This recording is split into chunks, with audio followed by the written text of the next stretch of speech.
Hey, good morning. It's Dr. James. I do hope and pray this message finds you and your loved ones peaceful, thriving, and well. And this morning, I want you to pretend that you're going back to school. In fact, today's the first day of school. When you were a little kid and you're like, oh my gosh, you were so excited about it, a little bit nervous, but you got in the classroom and you heard it was going to be a great class and you're going to learn something.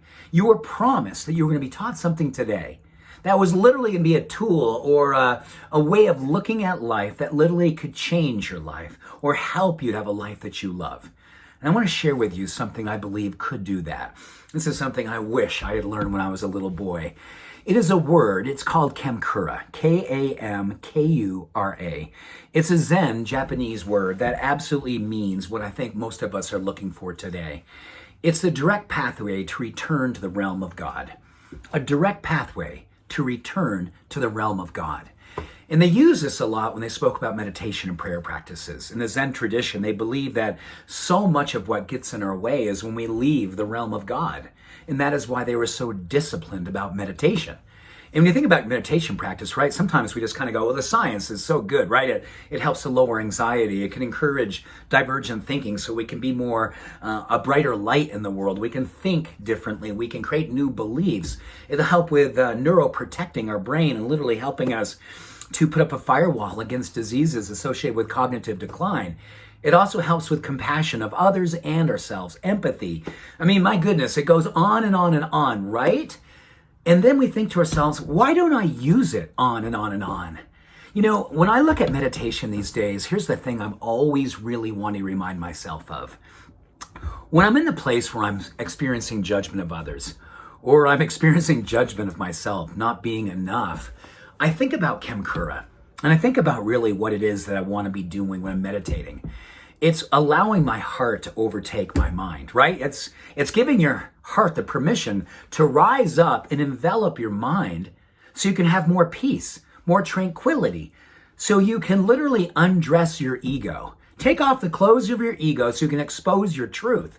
Get your ego out of the way so you can expose the essence of who you really are. And that's what meditation is really all about. So when you're getting ready to do your practice or maybe beginning your practice or reclaiming your practice, just keep it light, keep it loving. Kamkura. It's a practice that says simply, I do this to return to the realm of God.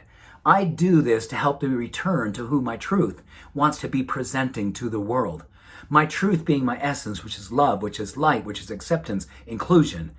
It's all the good that I want to remember that's already here.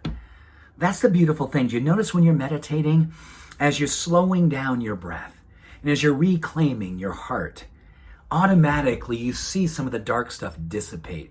You see some of the judgment just fall away.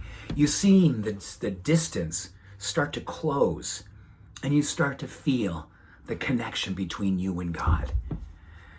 Coming, thinking, and living from the realm of God. Oh my gosh, it just sort of wakes up my practice to a whole nother level of being and living, and why I love meditation, and why I believe right here and right now is a really good time to go back to school, to sit in the front row, to be a student of what makes you come alive. Discipline simply means to be a student, a disciple, study, learn, allow. Allow yourself to remember what makes you come alive, what makes you feel most peaceful, what makes you feel so happy, what makes you feel like you are your own best friend, and when you see others, the first thing you feel is compassion, connection, and love. And if you feel that strong enough, you don't feel the other stuff that's the baggage of all the untruths that want to slip in because fear wants to take over. Separation wants to build its space. You close that space. You create grace and love. Kamkura allows you to come and live and be in the realm of God. So with that, happy first day of school, if it is, or happy continuing education, if it is. Just so grateful to be a part of this movement with you. So with that, much love, all blessings. Have a beautiful day. Bye for now.